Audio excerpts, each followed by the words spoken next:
Bonjour les amis, aujourd'hui je rencontre John. John est un artiste cominois et il m'invite dans son atelier situé à 2 pas de la place du Pont-Neuf. C'est pour moi un réel plaisir de le rencontrer pour parler sculpture. Juste le temps de me garer correctement et on se retrouve chez John.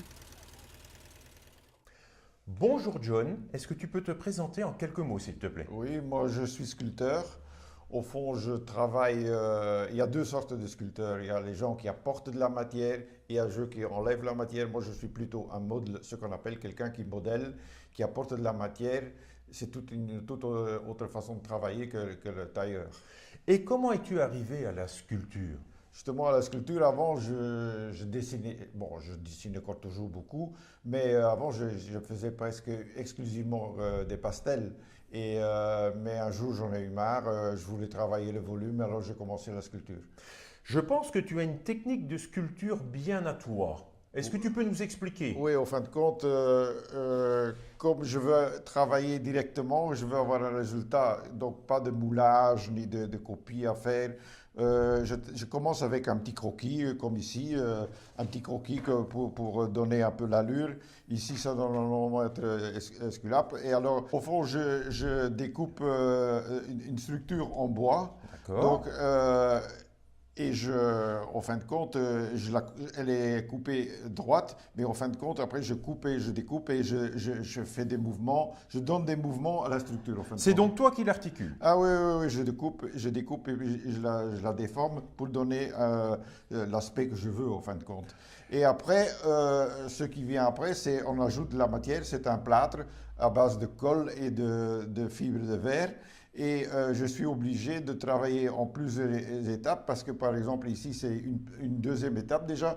Je dois apporter chaque fois du plâtre et je dois chaque fois attendre que c'est sec. Que ça sèche, bien Oui, sûr. oui. Alors, une fois qu'on a la deuxième phase, après vient la troisième phase, pour ainsi dire, la finition. Et celle-là, la finition se fait à la râpe. On enlève la matière. Tu peux nous montrer comment tu Ben, fais? donc, en fin de compte, il faut. C'est un travail assez manuel et il faut. D'accord, Ici, c'est une petite sculpture, mais quand c'est des grandes sculptures, c'est des grandes râpes, bien sûr. Tu d'accord. vois, alors, il y a plusieurs. Et alors, je suis obligé de travailler à plusieurs pièces en même temps, puisqu'il faut le temps de séchage à chaque fois. Oui, et ce sont toujours des petites pièces comme ça? Non, non, il y a il y a des grandes pièces aussi, je vais vous en montrer. Ce qu'il y a, par exemple, quand je prépare du plâtre, j'en ai souvent trop, et celui-là, il sert déjà à élaborer des plus grandes sculptures. Alors, tu abordes souvent un thème dans tes Oui, sculptures. oui, le thème est souvent le même, ou bien ce sont les contes, ou bien la mythologie. C'est souvent la même chose qui revient. Et Euh, pourquoi ces thèmes-là? Parce Oh, qu'ils te parce que, sont chers? oui, j'aime bien la mythologie, surtout la mythologie grecque. C'est amour, sexe et violence. C'est presque comme dans la vie de tous les jours. Ce sont des domaines que tu vis tous les jours. Ben, moi, je ne vais pas parler tous les jours de la violence, mais bon, c'est quand même quelque chose qui n'a pas changé depuis des millénaires. D'accord. Et alors, je vois que tes sculptures, principalement, c'est sur base de la couleur blanche. Parce que c'est du plâtre ou c'est une volonté?